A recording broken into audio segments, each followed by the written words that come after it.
Pero si queréis ir pillando sitio, vamos a empezar en un minutejo. Y si no, pues un poquito de silencio, porque si no se oye un poquito la grabación todo. En 2 minutos empezamos. Quien quiera pillar sitio que lo pille. Y empezamos enseguida.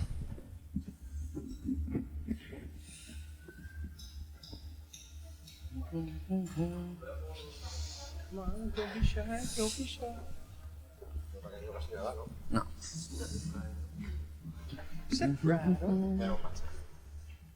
Claro.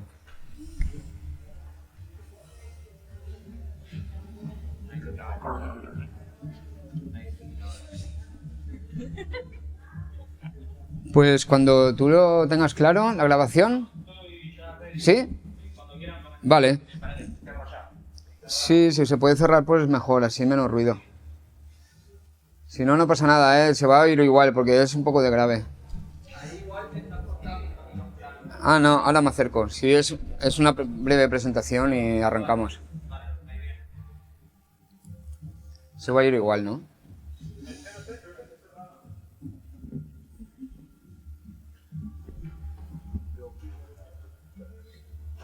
¿Listo? Sí, se nota un poquito.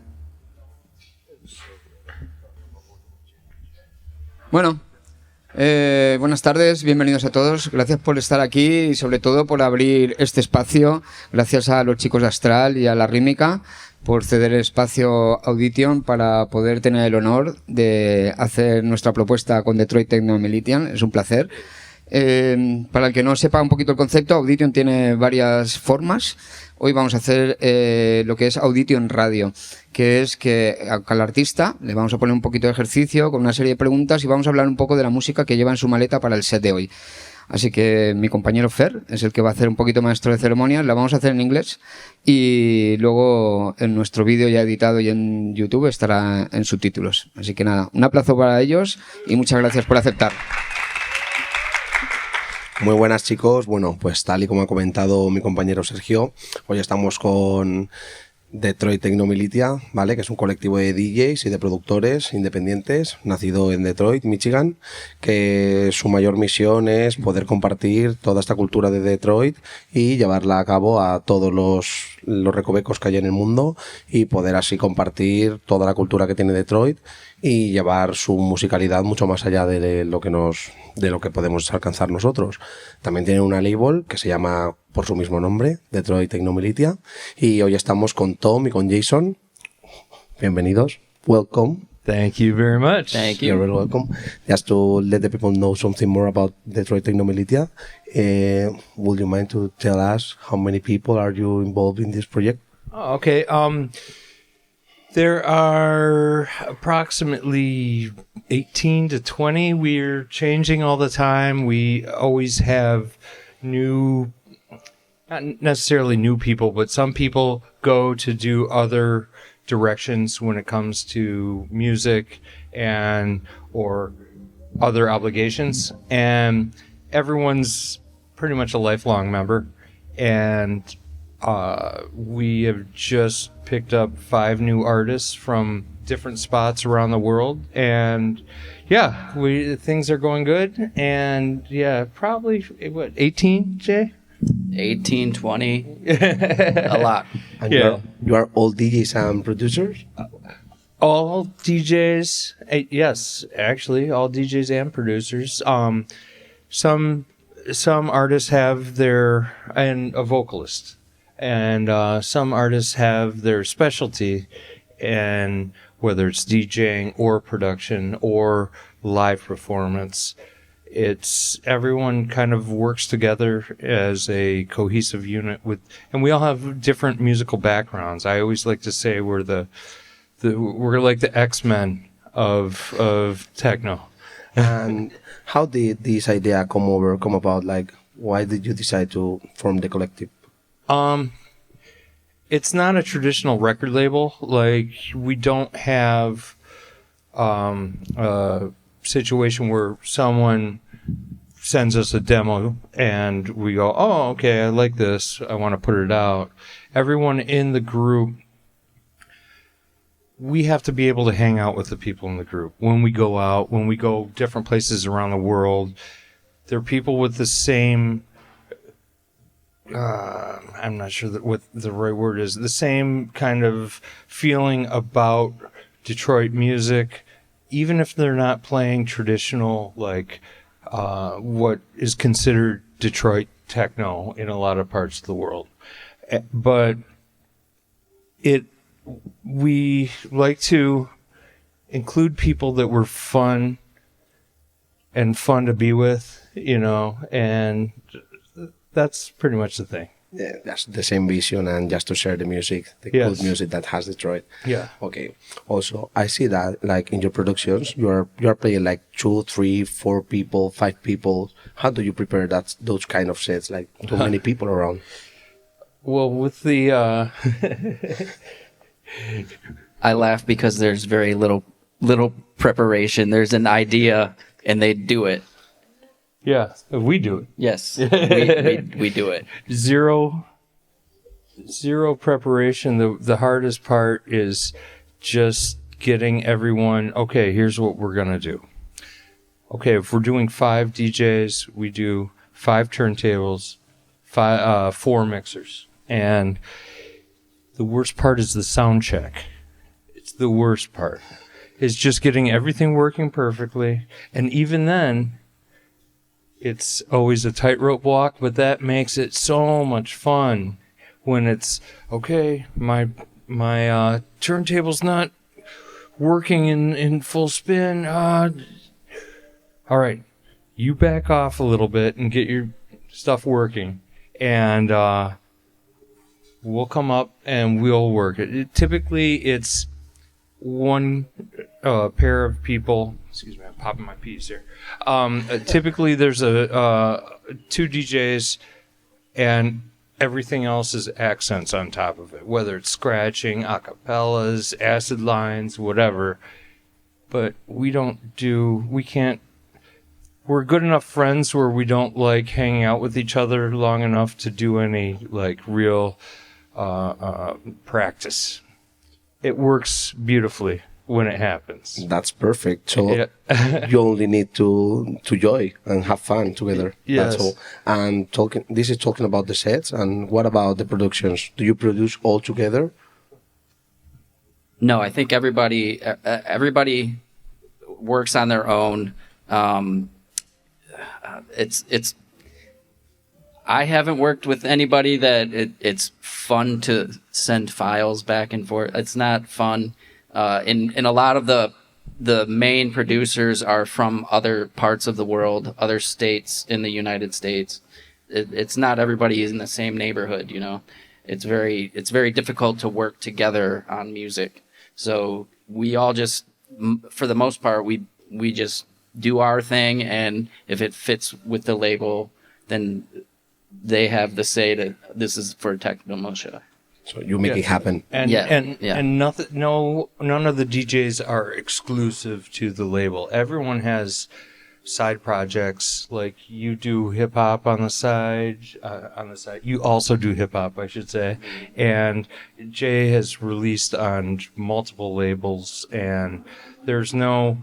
It's mainly just a collective of people who support each other and feel the same kind of passion for Detroit, even though it's not necessarily Detroit or if they're from Detroit. Well, but actually the Detroit music, for me, or at least from my experience, is really hype. Actually, I really like it. Yeah. I see in a lot of clubs like here, in La Rítmica, they play Detroit music, Detroit techno. And we really enjoy that kind of music. I love Must that. Yes. Hopefully. Also, how many EPs do you have actually? How many EPs?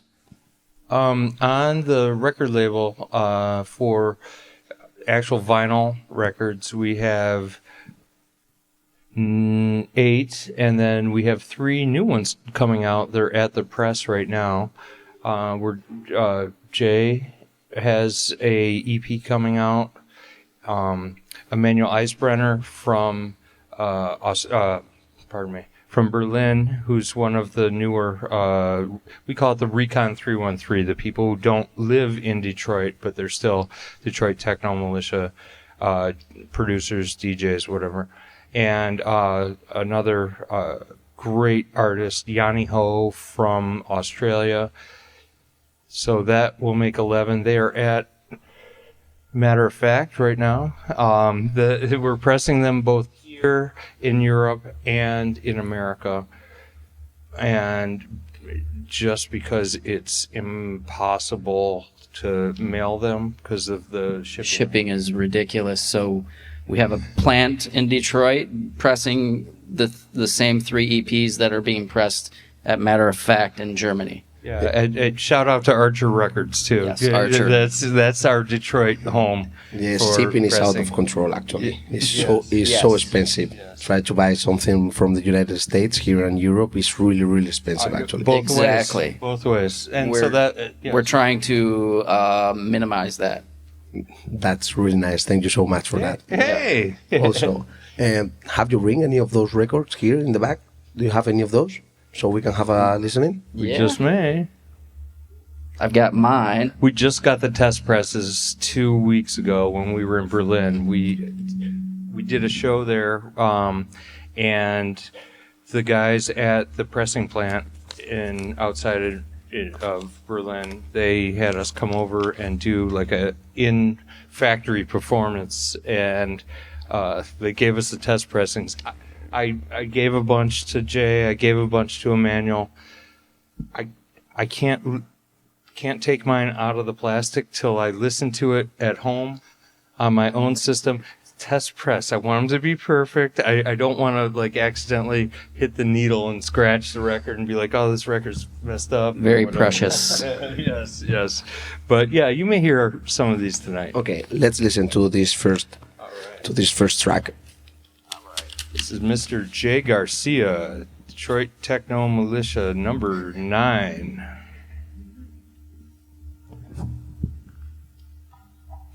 Jason Garcia, Detroit Techno Militia, numero 9.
So as you can see, hey, give it up. Jay Garcia, ladies and gentlemen.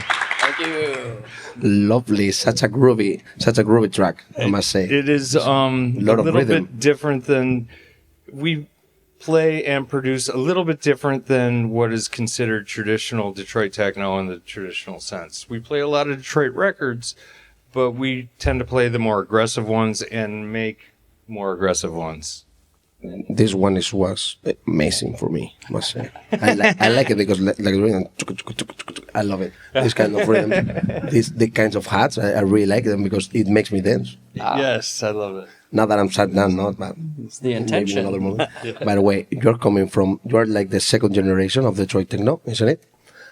Maybe a little bit later, we're a younger generation, but we're not young. So, but how did you experience this birth of such a big movement of the Detroit techno? How did you experience that when you were younger? Rave culture. Just going to the excitement of going to a illegal party, meeting the people that you identify with. Like everybody's cool, everybody's relaxed. Everybody's thinking about techno all week, and then they go to the party, and you see all your friends. You have your drinks or whatever you're doing. Lose your mind. Yeah, losing your mind, and it's about the culture of the music, all facets of it, the artistry, the production, the DJing, everything coming together, and you find that group of people, and you just kind of learn as you go through the process. We really have a unique experience in Detroit, and being into techno and being into this style of electronic music, where we're able to meet the people who made the original records that we listen to at the clubs, that we still listen to at the clubs. And it's a really unique experience, at least I think for us, in a great way. I always say I've had the best underground education that someone can get. I've had the best teachers in all senses of how to and how not to run a record label. I don't know which one I've learned, but yeah, and how to DJ, just watching some of the greatest, what I consider the greatest DJs in the world, even to today, play at some small little bar and being like, okay, holy, I don't know. I'll be like, holy shit. I remember going to parties with a little notepad and watching DJs play and writing down, looking over, writing down the track name and how that DJ played it. And up here, I kept these ideas like a steel trap, a memory. And there's so many times that I've really tried to recreate that, not necessarily the same mixes, but that same feeling for a younger generation that's coming up who wouldn't necessarily know Detroit techno or wouldn't necessarily know electronic music or even what a DJ does, and just trying to give them that same feeling that I had when I saw Jeff Mills for the first time, when I saw whomever. It's always been like kind of one of my missions to play like that for a different generation. Even if the DJ now isn't playing the same way or style, I want to recreate that same kind of feeling for a younger generation and my generation, of course. The other thing we have in Detroit is if I'm the DJ, there are 3 to 5 legendary DJs and producers staring at me playing, so there's a pressure there to help you become a better DJ and you eventually become more relaxed knowing that these people are in the club with you. And yeah, it's very easy to walk up to people and talk to them about their production. Learn from the guys that are the legends, like you'll see whoever, in the club, and you can just, I really loved how you did it with those hats or whatever on the track. I love hearing that, especially the good new one. They appreciate the feedback, and you appreciate that you can talk to these people, And the best diamonds are made under pressure. The best, like when you're in a room with maybe 100 people and 40 of them are producers and DJs just coming out for a show, and you're opening guy starting out. It's a little, okay, all right, let's go, baby. Let's fucking go. That's the way I look at it. Or that's the way I did look at it. Now I'm like, hey, what up, man? When we talk about Detroit Techno, there's always coming this more or less the same names, like Jeff Mills, Juan Atkins, Carl Craig, I don't know, DJ Rolando, and I think, which kind of connection do you have with these references? Is you learn from them? Absolutely. My biggest influence, and I think we kind of built Detroit Techno Militia around this influence, is underground resistance, the early years of underground resistance, when it mainly Jeff Mills, Mike Banks, and Robert Hood. He was more of a vocalist back then, and then he went on his own way. But for us in Detroit Techno Militia, we wanted that kind of, almost like kind of a military precision when it comes to the music, unexploitable. And we really took a lot of cues from Mike Banks, and he was always very supportive of what we were doing. We ran our office out of Submerge for 3 or 4 years, and we worked very closely with a lot of the Detroit legends. I mean, there's some guys who hang out at my barbecue in May, and guys and girls, I should say, men and women.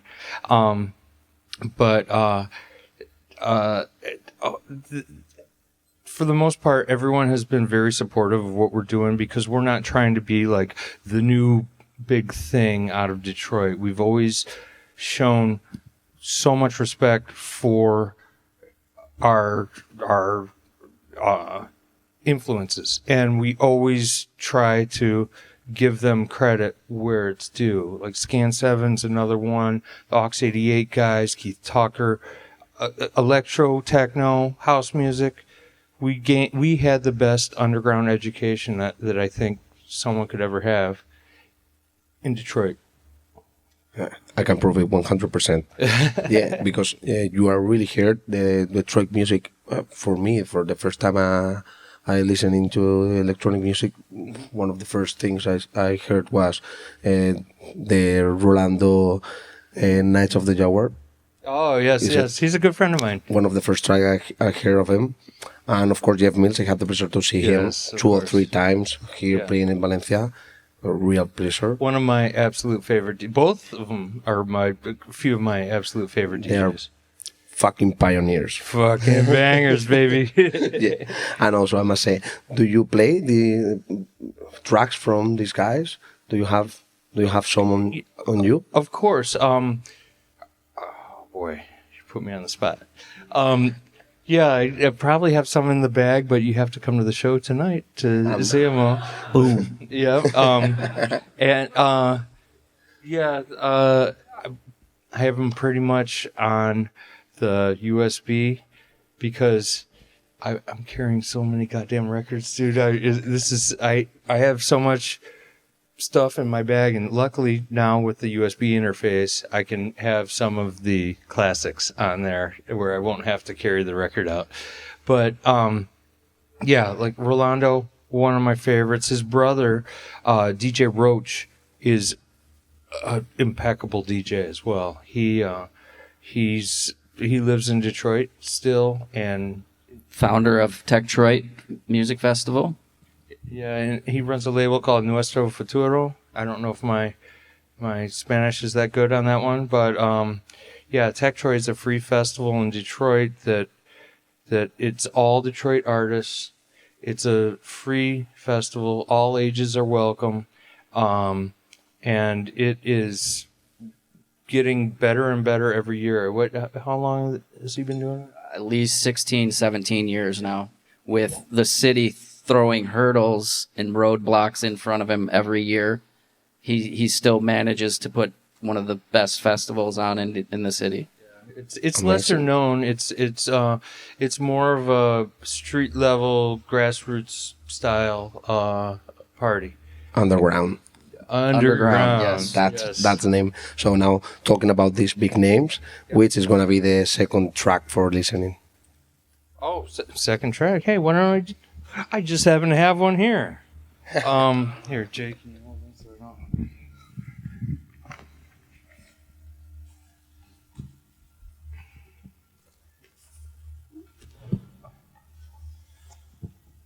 So this is a record that I did with two collaborators. It's called Beat 'Em Up, and it is on the Detroit Techno Militia record label. It is DTM7. It was a album that we did called The Tip of the Spear. At that time, it was one track from every artist or a collaboration between some of the artists. And this one I did with DJ Soul and Winetra, who is an amazing vocalist. And just, if I can get her in the studio just to do just some little stabby sound, she can sing, she can do whatever. And but yeah, I'll just run this. Here, I'll do. Thank you. Here, I'll just...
Come on now.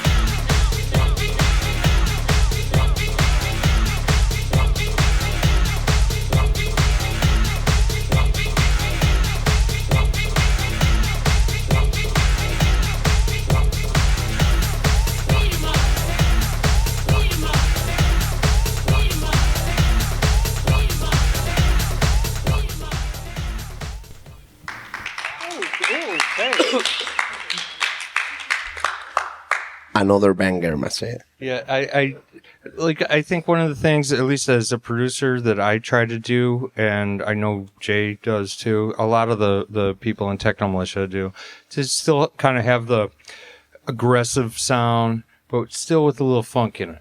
Still with some bass lines. There's always that the vocal from Detroit. It always remember me to hip hop. Like they're really that I love hip hop. That's why I love you, Jason. Yes.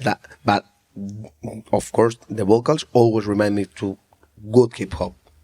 You know, and that's amazing. Thank you. So, can you say again the name of the EP and the track for the people? Yes, that is. Here, I'll show you the record album. Listen, man, I'm an old guy. This is DTM 007. It's called The Tip of the Spear. You can find it on digital, and if you come to Detroit, you may be able to find some on vinyl. But yeah, this is one that we did, that we pressed in Detroit, and a few have slipped out of Detroit, but like a lot of our music, we sell mainly from Detroit record stores. Like Detroit Threads is one of my favorites. It's like a good friend of ours runs it, Michael. He's always been so supportive for us, and like he gets first crack. Like I come straight from the pressing plant, and I go to his place. I'm like, "How many do you want?" He goes, "Well, I'll take this whole box." I'm like, "Oh, okay, all right. I got to sell some out of my trunk." But that was really we did a record after that, and but that was years ago, like 2016. It feels like it was yesterday. And I think a lot of the stuff still holds up today, but it's since Jay started working with us and kind of taking over control with not control, but being more of a catalyst for me to get my ass in gear. It's really, without a doubt. We have those three new EPs coming out. We've done quite a few digital releases too that are available on EPM and on our Bandcamp. Detroit Techno Militia. Just go there, search it, and but yeah, but like as far as vinyl goes, it's really been inspiring in the last few months, just being like, all right, let's go with more vinyl, more stuff that we can have, because we're not getting any younger. I prefer 100% vinyl because it's going straight to the level, and it's much more supportive because the digital tracks are easy to share, and that's not the way to support the artists, the producers. I think that there's something behind the vinyl. That's why it's coming again, and everybody wants to have vinyls at home because it's much better to support greater, and is closer to the artists and the producers. And physicals are better in almost all forms of art if you have a physical copy of something. If you're a musician, when you go to someone's house, someone that you just met, whether it's a new romantic partner, a new friend, and they have a stack of records, the first thing you do is you test that person by going through that stack of records. Well, I don't know if this is going to work out, but I mean, that's like for me, at least for me, it's been a long time since I had a different romantic partner since the woman who runs the label. But that's always the thing you do. You're like, what do you what's got? this person all about? Okay. And, well, it may work out, may not. So that's amazing. I must say, how do you prepare your bags, guys? Do you prepare your bags maybe just by moments or genres? How do you prepare your bags usually? Do you mean like at home when I'm just pulling records? When you want to select all your records for the night, how do you prepare? Because I tend to do it kind of last minute, just based on my feeling, like, or, I think I don't play for the crowd so much, but I do want the crowd to be receptive. And so I know something like that is not going to work at a hip-hop club. I think it's going to work 100% here. Right. I mean, I could probably slow it down a lot, but no, like I personally, I whatever I'm really feeling, and people when they book us, they know what they're going to get. But I mean, if it's a little more chill tempo vibe, I'll because we both came up as house DJs and These house DJs. Yeah, both of us. Okay, Jason, we know that. Many years as a house DJ in Detroit. And you are the house DJ from the Detroit Techno Militia now. No. So my story is from the moment I went into my first rave, it was hard techno. Okay, and then years go by, and it's a different style of hard techno back then. I don't mean to interrupt. It's not dong dong dong dong. It's Thank you so in much. Detroit. That record I played is hard techno. Yeah. So years go by, and the police start breaking up the parties. So the promoters and the DJs have to go inside bars and legal venues. And the bar I wound up in, which was called Proof Martini Lounge, it had a lot of people from the sidewalk just come in. So they preferred house music. The owners preferred house music because it's not offensive to people who don't understand dance music and techno. So I'm like, okay, no problem. I enjoy house music as well. So this started a group of friends of mine. We became House Gallery Detroit, and we had residencies for 15 years as house DJs. And then COVID happens, and this night is no more because of the lockdown and everything. And when the lockdown ended, I was getting booked to play Techtroit. So I was like, oh, sweet, I can play techno at Techtroit. Detroit. Yes. That's the festival. So then I start digging back into my techno roots and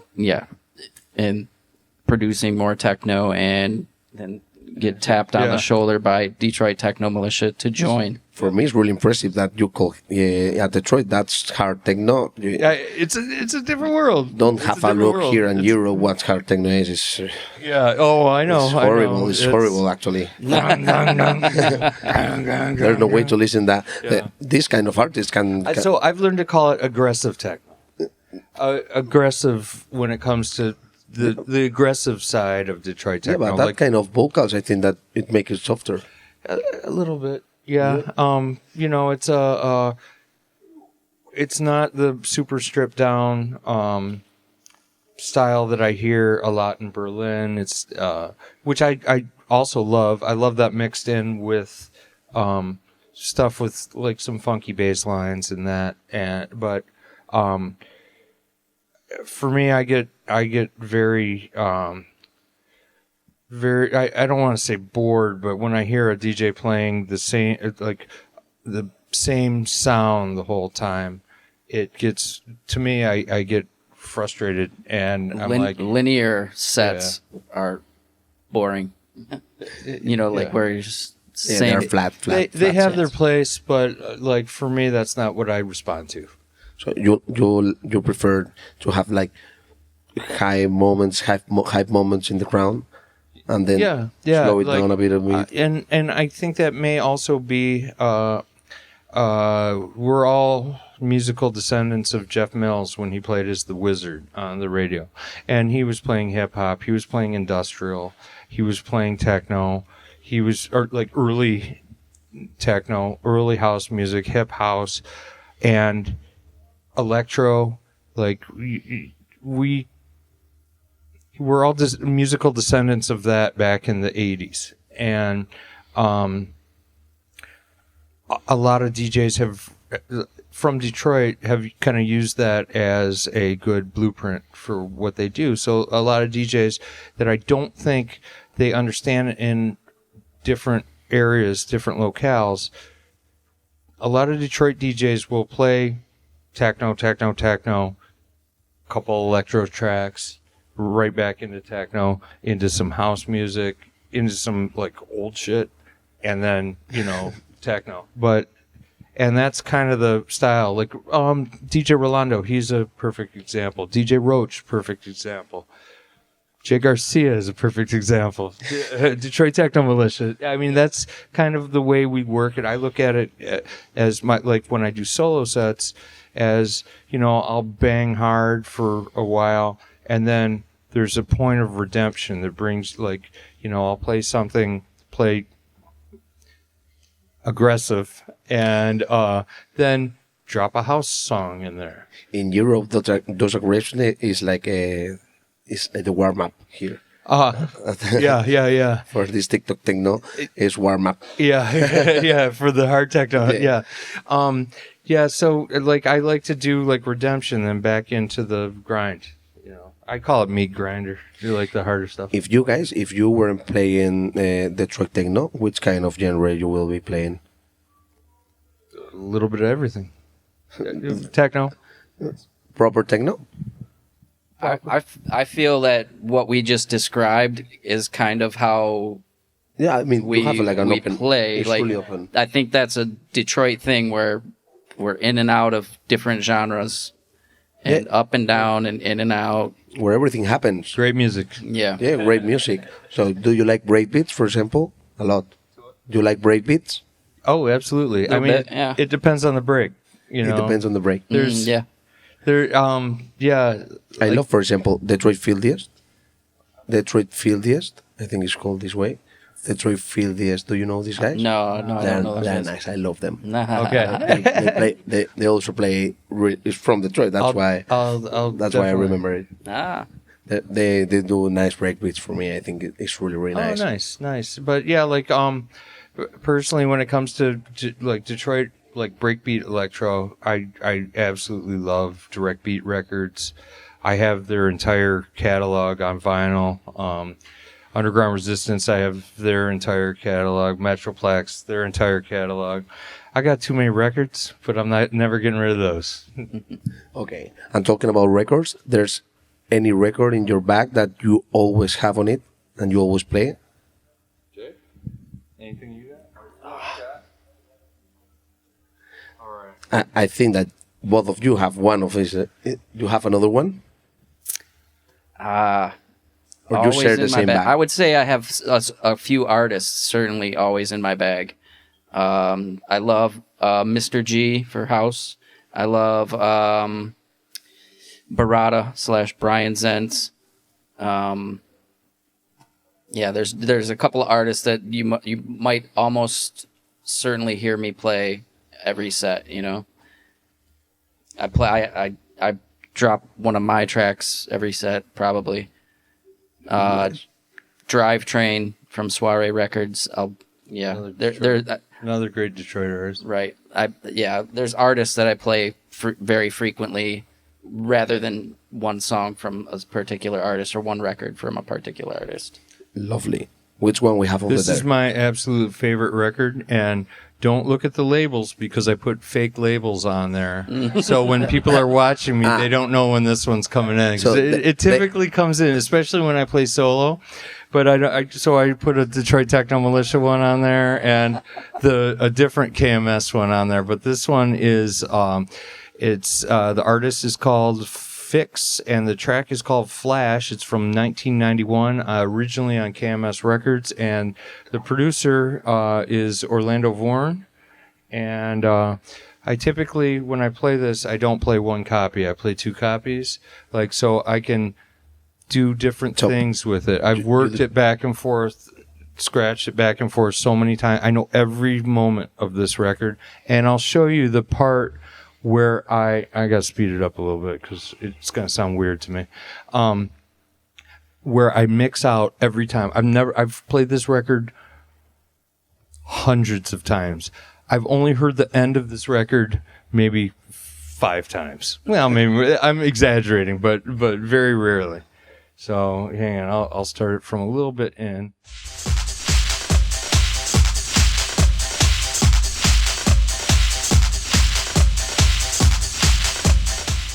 The sample is from a P-Funk All-Stars record. To me, this is the greatest techno record ever made.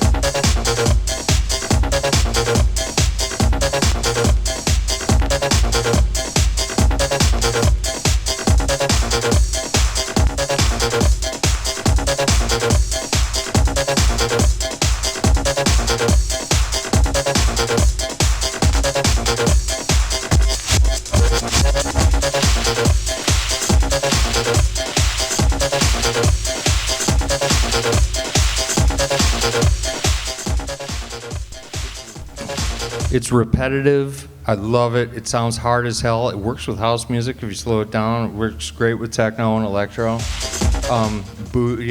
Ghetto Tech booty. And I will cut ahead a little. Slow roll.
So I'd stop it right there, so everyone's like, what the hell's going on?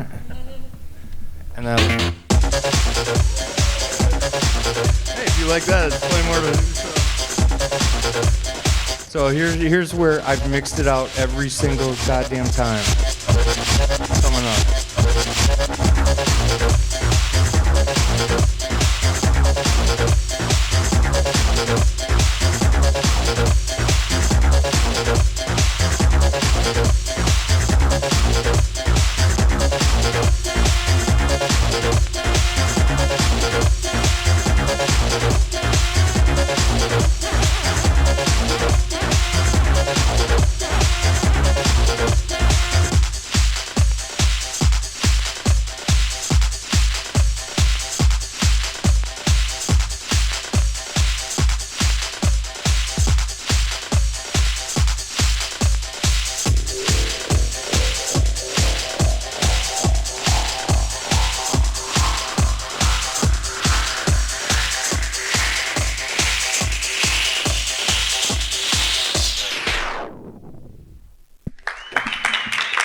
And there's still that much of the record to go. I just haven't heard that part yet. That stop was sick, Tom. I mean, you know this record much better than you know your mother, probably. Yeah. And she lives right across the street from me. But that's by design. Yeah. Amazing. I must say amazing. We're barely going till we're barely at the end of the interview, okay. But we're gonna have a little chat. These 20 minutes more, please. But okay. I must say, how is this thing actually at Detroit? How is it going?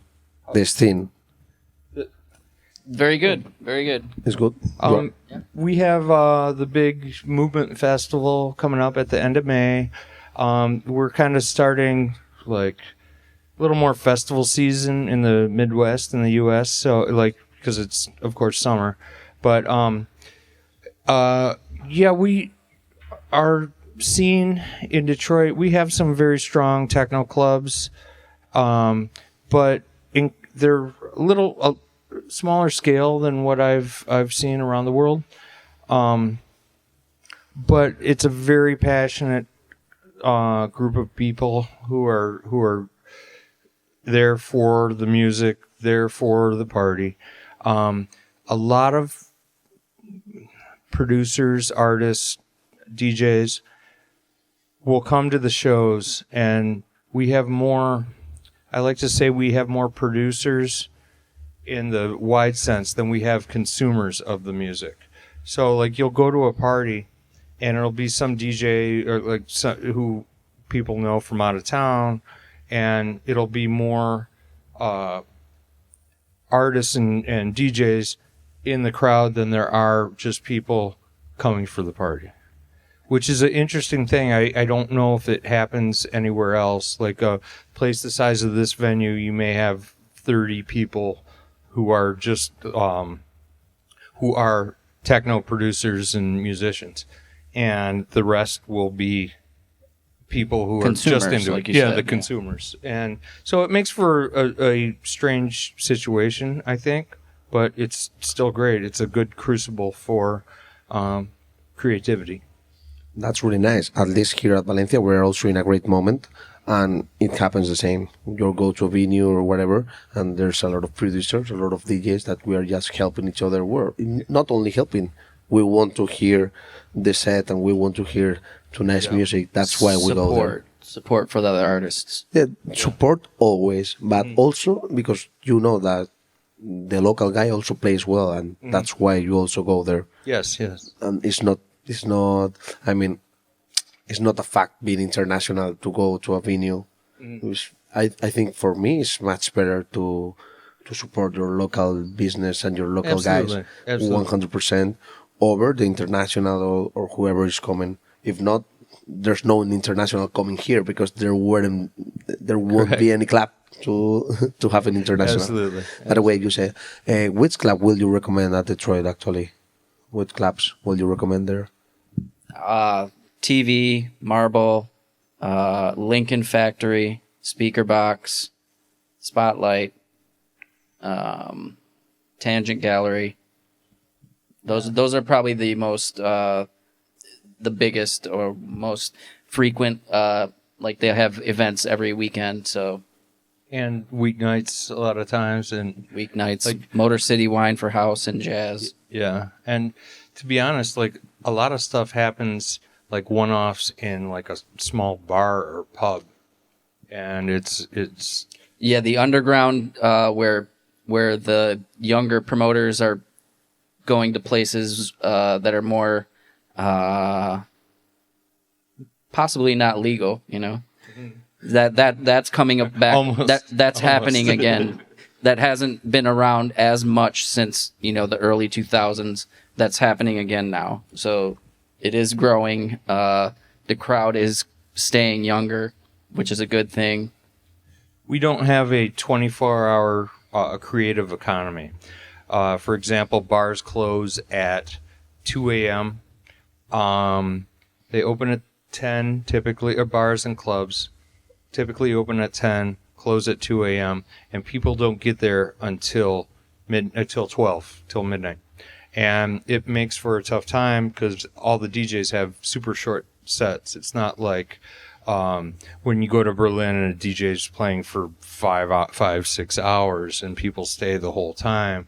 It's people get there at midnight or at midnight and stay till 2, and they're out. There's kind of been a push to try to change that with the government because there's stupid liquor laws. It's Detroit. It should be all night, you know, artist community type of availability, but there's too many laws in place that prohibit that, you know. Yeah, we were a country founded by Puritans, and I think a lot of that is still in the psyche. But yeah, my wife, she runs a organization, Detroit Nightlife United, where she's getting artists and people who are just people who are into the music and kind of working with them and trying to work with the city government to get these laws changed or relaxed. Because like we'll have not clubs necessarily, but like a venue, like a warehouse or something, and a DJ will be playing and you pay to get in the door, you're checking out the DJ, and the police will raid the party. I mean, this has been going on since the 80s, or early 90s, I should say.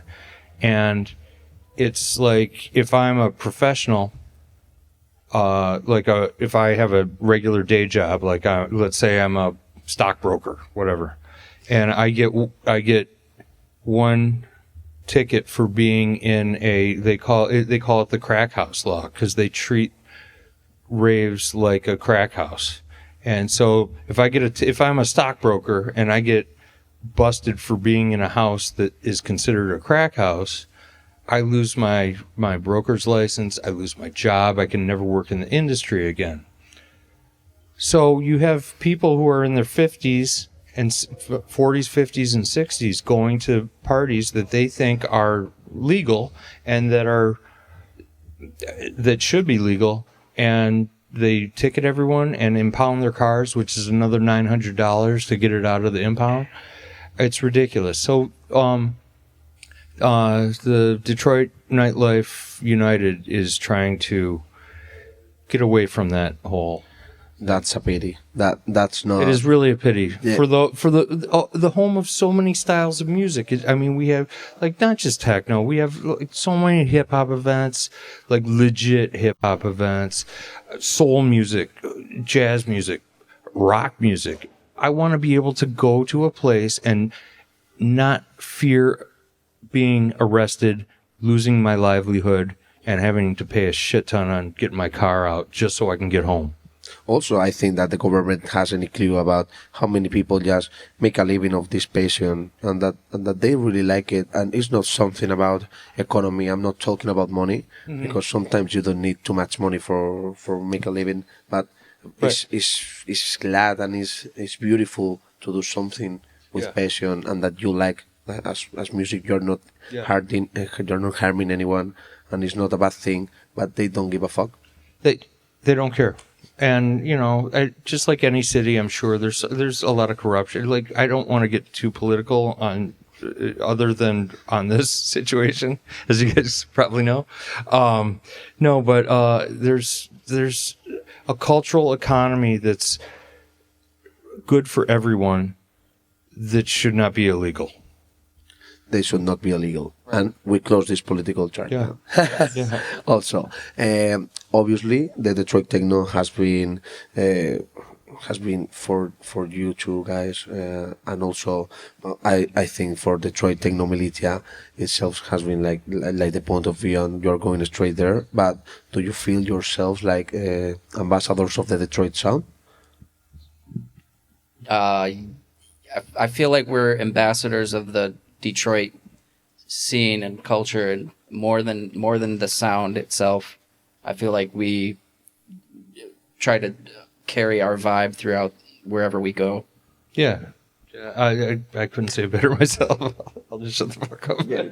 Yeah, because Detroit is only, I mean, thanks for being clear here, Detroit is not only something musically, it's always come with the people around, as you said, and you are like a big community, and you take care about yourselves with each other, and that's something really, really, really beautiful. And thank you. Thank you, guys. Thank you.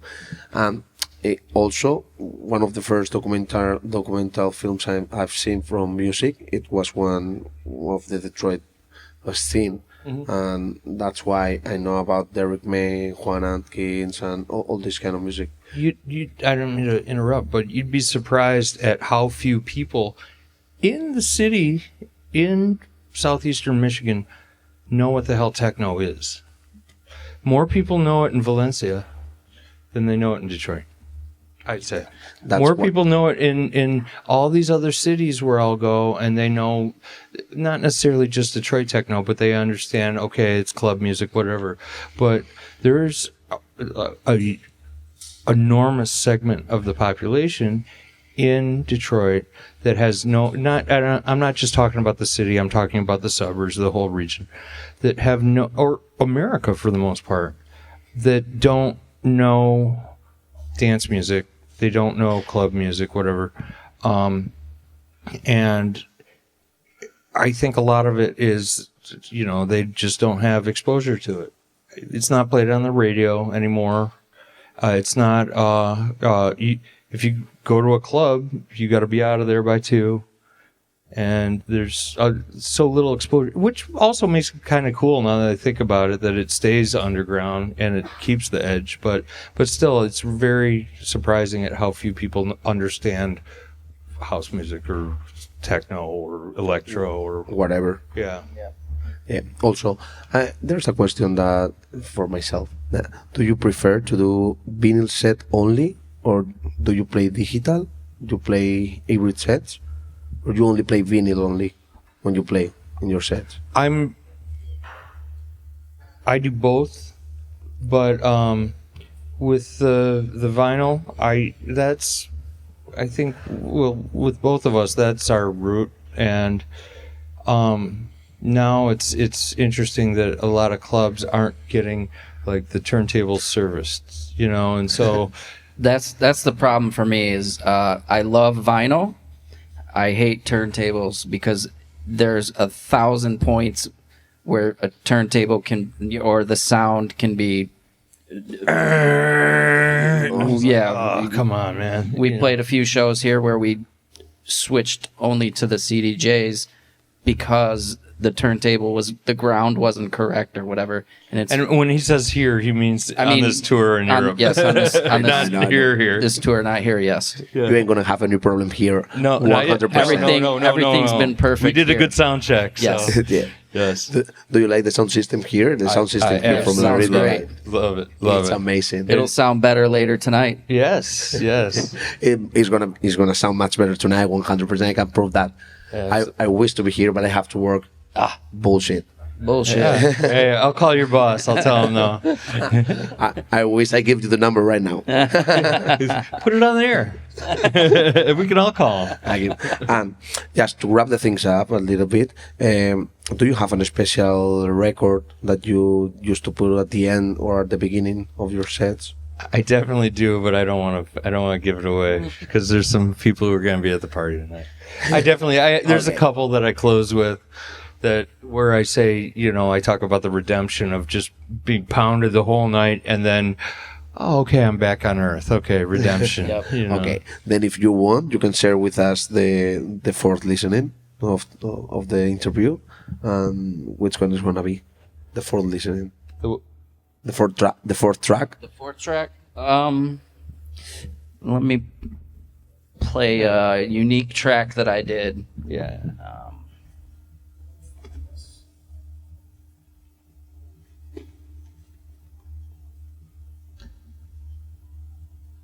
While he's looking for that, I'm going to tell some jokes if everyone's ready. Oh, yes. Yeah. I know which one. Yeah, so this is, I don't even know how I came up with this. It's a very unique sound. A friend runs a record label called Cryovac. He actually works at Archer, the pressing plant. And he'll ask me, hey, you got any music to put out right now? And this is just something that I was like, yeah, let me find something. And this is just, like I said, I don't know how I came up with this song, but it's very unique. And you'll hear why in a minute.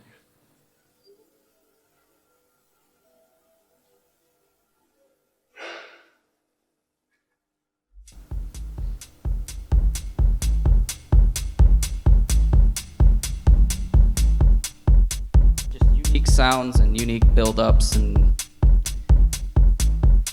friends would play it on Twitch, and I wasn't into watching Twitch, but if I'm at the club and one of my friends plays this, there's a reaction that I wasn't expecting because they've been playing it out on Twitch, and I don't know. It's a unique track.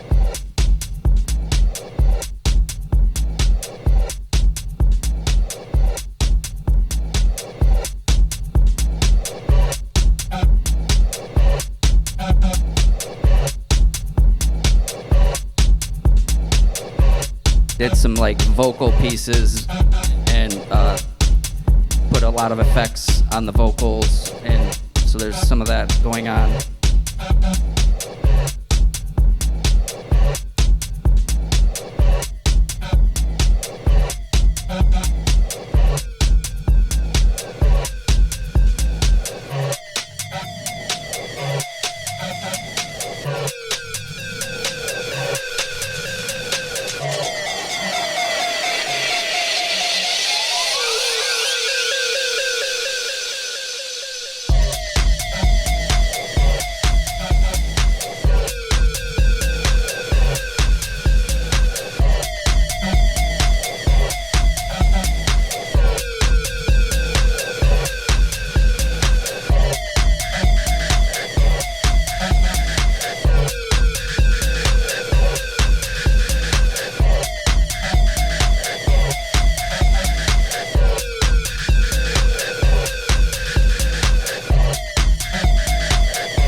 So you get the gist of that.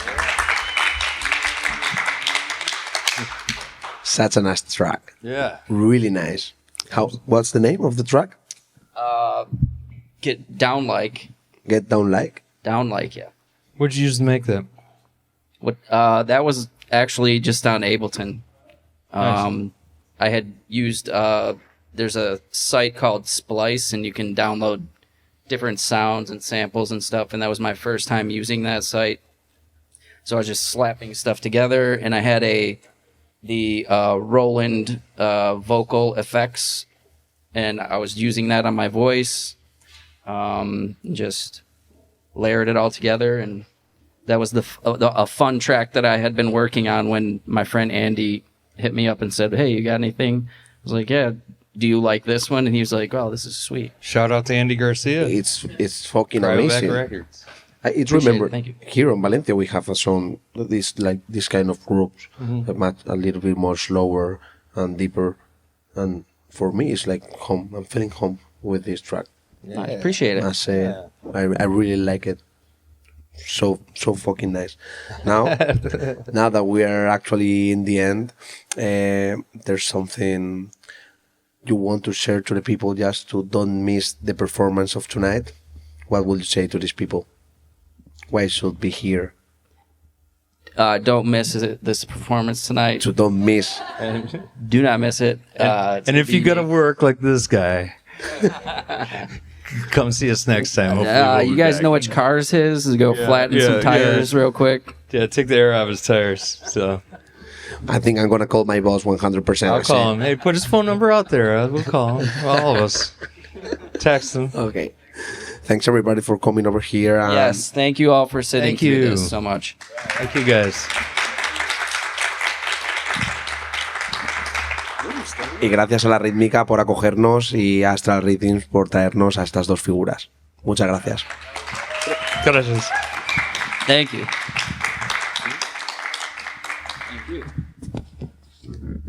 Hey. Guys, you are Thank you, sir. You are. I was really nervous. Why? Why? Because for me, you are like the fathers of everything.